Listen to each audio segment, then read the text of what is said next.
દૈનિક બાઇબલના વાંચનો. તારીખ 27 ફેબ્રુઆરી 2026, તપૃતુના પહેલા અઠવાડિયાનો શુક્રવાર.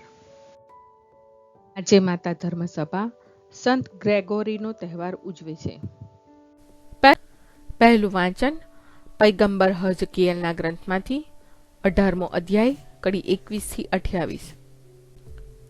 પણ કોઈ ભૂંડો માણસ પાપનો રસ્તો છોડી દે અને મારા બધા નિયમોનું પાલન કરે અને ન્યાય અને ધર્મને માર્ગે ચાલે તો તે જરૂર જીવશે, તે મરશે નહીં. તેણે કરેલા કોઈ પાપો સંભાળવામાં નહીં આવે. એના પુણ્ય કર્મોને કારણે એ જીવશે. કોઈ ભૂંડા માણસના મોતમાં મને થોડો જ આનંદ આવે છે? મને તો ઉલટું એ જ ગમે કે તે ભૂંડાઈનો રસ્તો છોડી દે અને જીવે. આ સર્વસત્તાધીશ પ્રભુના વચન છે. એવું પણ બને કે કોઈ ધાર્મિક માણસ ધર્મનો રસ્તો છોડી દે અને પાપને રસ્તે ચડી જાય.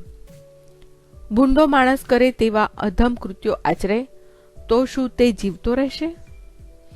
તેણે પહેલા કરેલા કોઈ પુણ્યકર્મો સંભાળવામાં નહીં આવે. એણે દ્રોહ કર્યો છે, પાપ આચર્યા છે અને તેને કારણે તે મરવાનો જ.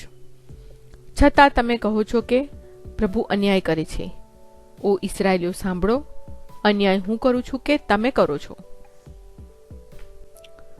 જો ધાર્મિક માણસ ધર્મ છોડીને પાપ કરે છે અને મરણ પામે છે તો તે પોતે કરેલા પાપને કારણે જ મરણ પામે છે.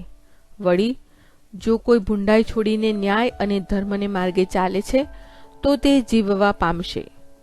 જો તેને પોતાના દુષ્કર્મોનું ભાન થતાં તે તેનો ત્યાગ કરે તો તે જરૂર જીવશે, મરી નહીં જાય. આ પ્રભુની વાણી છે, તે આપણો આધાર છે. શુભ સંદેશનું વાંચન સંત માથી કૃત ગ્રંથમાંથી અધ્યાય 5 કડી 20 થી 26. એટલે હું તમને કહું છું કે જ્યાં સુધી તમારું ધર્માચરણ શાસ્ત્રીઓ અને ફરોશીઓના ધર્માચરણ કરતા ચડિયાતું નહીં હોય ત્યાં સુધી તમે ઈશ્વરના રાજ્યમાં કોઈ પણ હિસાબે દાખલ થઈ શકવાના નથી. તમે જાણો છો કે તમારા પૂર્વજોને એમ કહેવામાં આવ્યું હતું કે ખૂન કરવું નહીં. જે ખૂન કરશે તેણે અદાલતમાં જવાબ દેવો પડશે.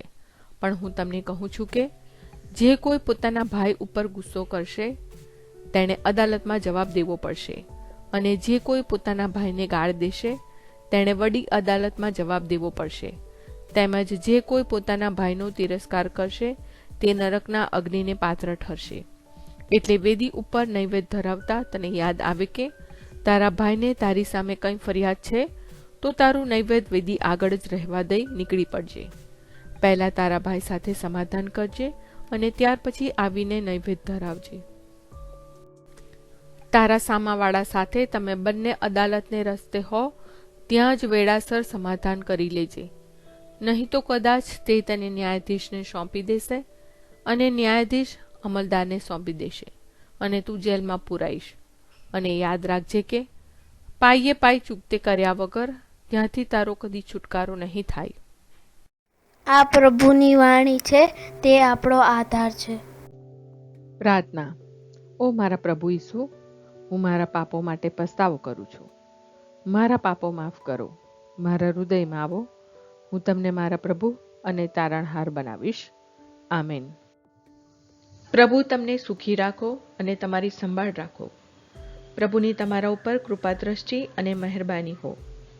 પ્રભુની તમારા ઉપર પ્રસન્નતા હો અને તે તમને શાંતિ બક્ષો.